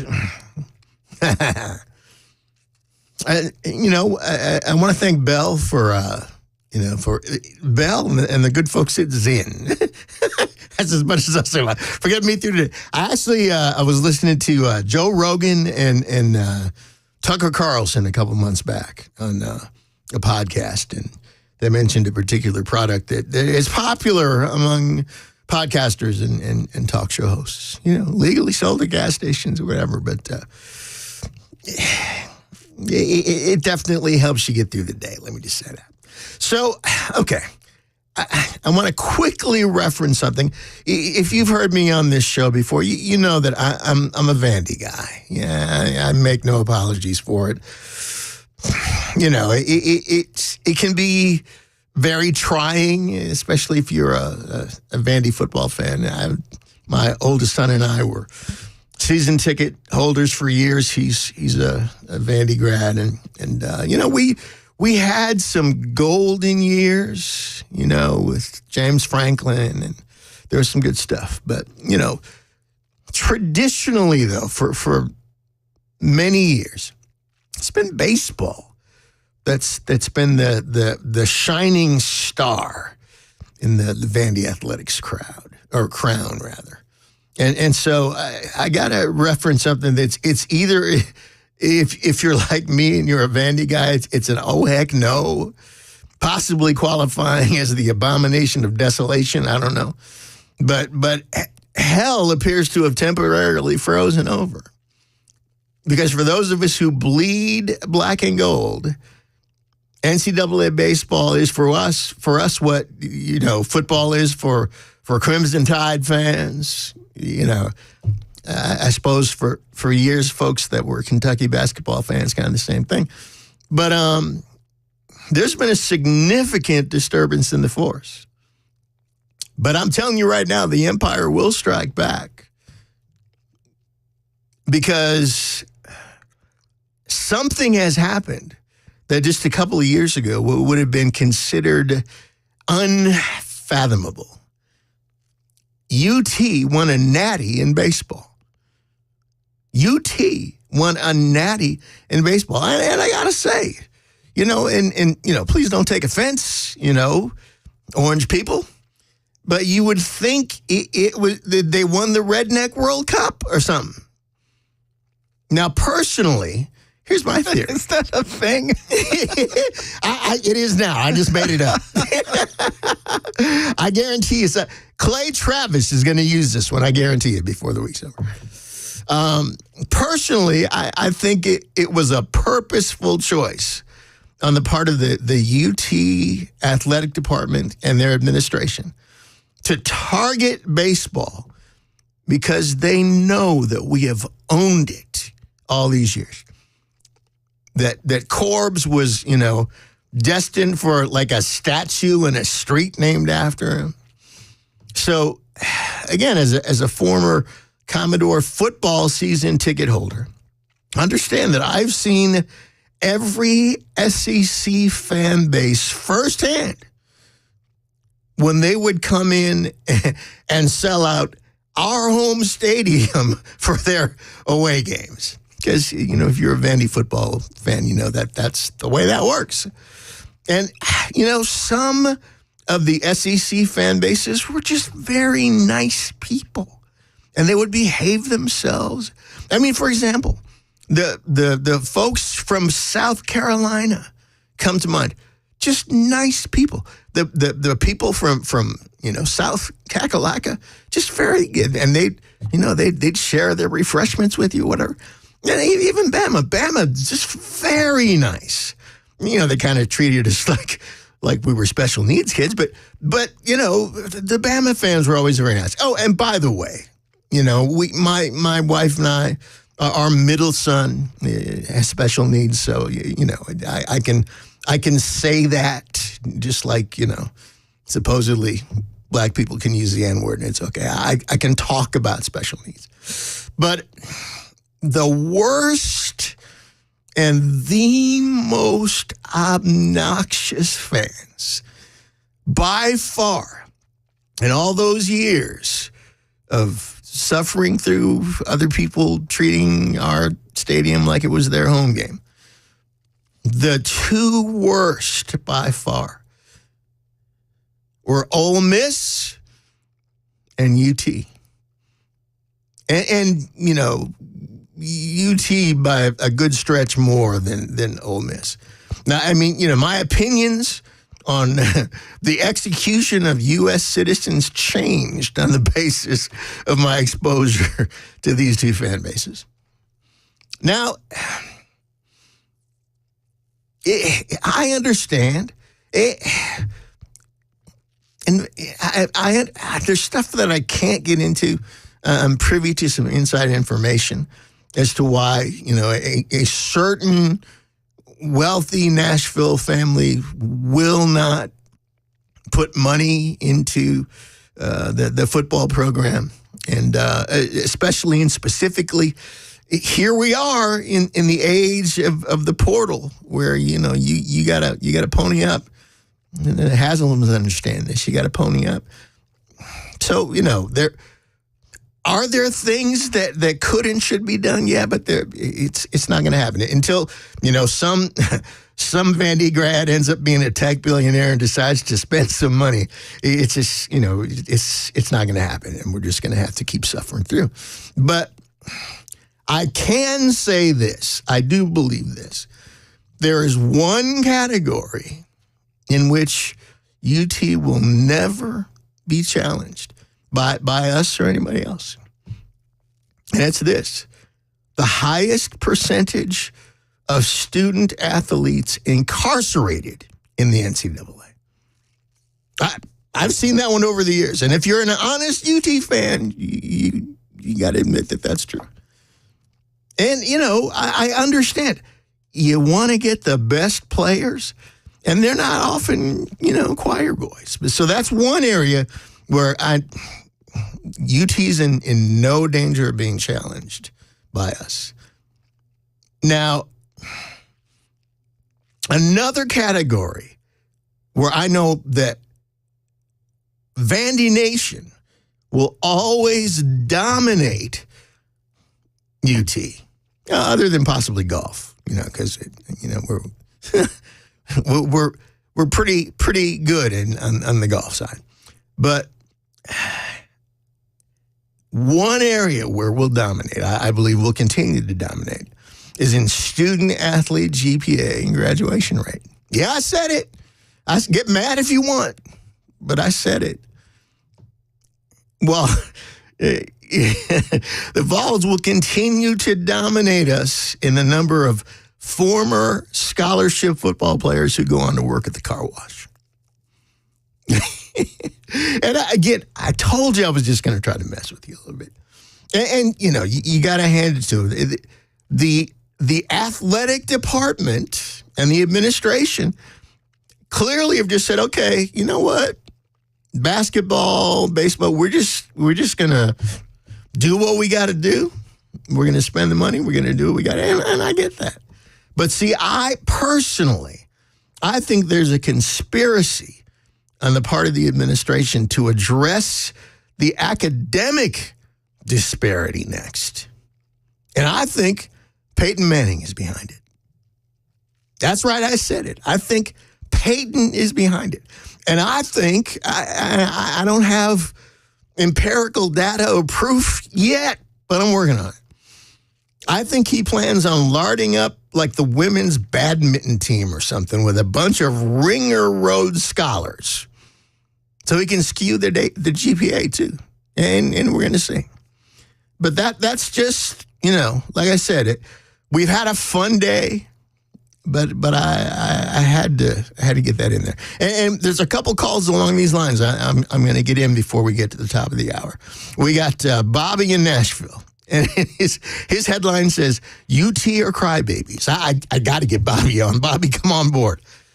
Hey, brother, I just want to let you know, man, I'm an Alabama fan, but I also pull for Vandy, so, you know, it's all good. But let me tell you something. You was mentioning Peyton Manning. You know, you was talking about they got the record, UT does, most incarcerated players or been in trouble. Well, you know, Peyton Manning was in trouble back in the day, and they try to cover it up. But, Tennessee, the fans is really a bunch of crybabies because, when things just going their way, oh, man, it's all good, slapping hands and everything else. But when they get a bad call, you know how they do, man. Everything, when they don't go their way, they got to blame it on somebody else. What's your opinion on that, brother? Well, my feeling is, and you hit it right on the head, but for a long time, the accusation was it was Vanderbilt money that had paid off the officials. If there was a bad call, it was because the Ingrams had somehow gotten to the officiating crew. That was one we heard a lot.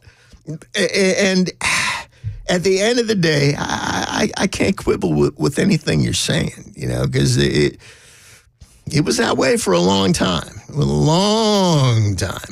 But I tell you what, we got one more call I want to try to get, and we got Joe calling in about the Vols. It says Sherman, Texas. Are you from Texas or in Texas? Let's see what we got here. No, sir. I'm actually, I was born on the Navy base in Millington, Tennessee, and I'm Tennessee born and bred. I bleed orange. And Dez, man, I have loved when you filled in all the way up till today. And that Bobby character that just called in about all that crybaby stuff. Look here, I've watched videos on YouTube about them crying every time they've lost a championship or got put out of the playoffs. And I'm just saying, count your fingers Friday on the 5th? Lord have mercy. Y'all might both have a doggone firework accident before the day's over. But, I mean, I can't even believe you. Now, look, I know how Vanderbilt's going to do it this year. They're going to do all them transgender surgeries over there at Vanderbilt, and they're going to take that money and put them girls on the basketball, them things, whatever they are, when they get done with the surgeries. They're going to put them on the girls' basketball team. Then they might have a chance of beating us at girls' basketball. But, man, why can't you just Matt Murphy, he's a dog fan. You got Pamela Furr from Bama, and then Bobby. And, Bell K, he doesn't show his face on camera. He don't want you to see him out in public. But I don't think he pulls for anybody. But I'm going home, and I'm going to throw away all my Prince albums, the A, B, C sides, all of that. I'm burning them. I sure am. You have just succeeded in letting me get your goat, because you got to understand my tongue is planted firmly in my cheek on this whole thing. Because here's the thing about Vandy fans. We know we're not going to win a national championship in football. What kind of drugs would that take? Joe Biden's drugs would not rival what it would take for Vandy fans to believe that. So we have a healthy attitude about our position in the lower and lower middle part of the standings, and we're fine with that. Because, like I said, I'm pulling for Florida next year against Vanderbilt now because of what you just done. And here's the deal: that go ahead and place that bet now, because Florida's going to win.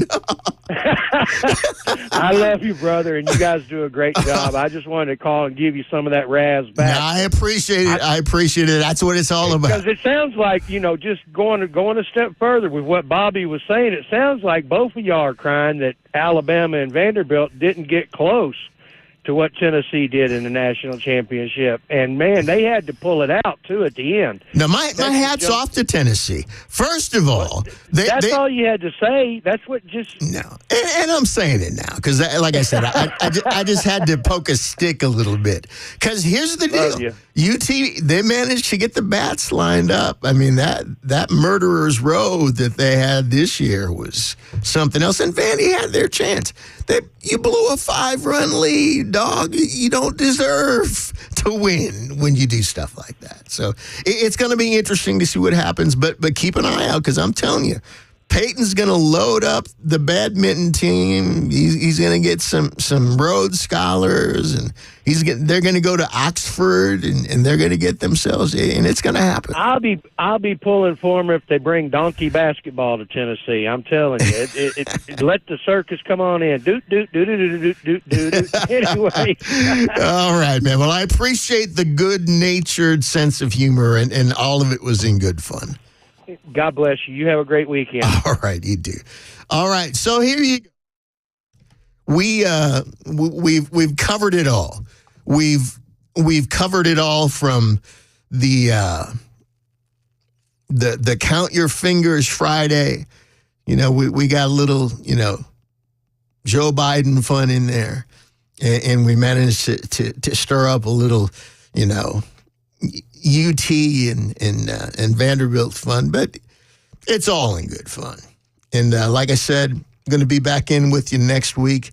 And also, I just want to mention before I wrap up today that, you know, because, again, I'm the Witness Protection Program talk show host. I'm not with you that often. And sometimes just like, you know, you may not know how to get in touch with me, where to find me. You know, you can follow me at Dez Dickerson is Based. Dez Dickerson is Based on Facebook. And actually, it's a little play on words, because if you go and look at the page, the logo actually says Dez Dickerson is Biased, and the Y is crossed out. But check out the page, follow us so we can stay in touch, and we appreciate it.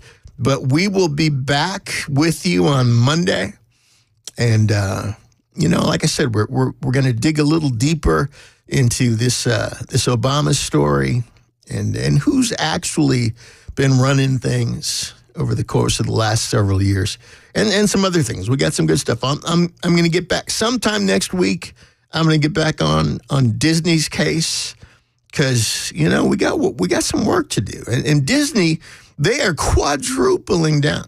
If you happen to have Disney Plus for your family, and you look at the most recent slate of new releases that they've added, they're not even pretending to be a family entertainment platform anymore. They're not even pretending it anymore. So there's some stuff we're going to be talking about along those lines and other things. So have a great remainder of your weekend, and the remainder of Count Your Fingers Friday, and whatever else you may do. You know, it rained. I don't know about you, but it rained in our part of town last night, so we didn't get to do our little family fireworks display. And if the weather holds out, we're going to go home and do that tonight. So my son was sorely disappointed. He was really looking forward to that. So we're going to get out and do that. We love you. We will see you next week. Dez Dickerson on Super Talk 99.7 WTN.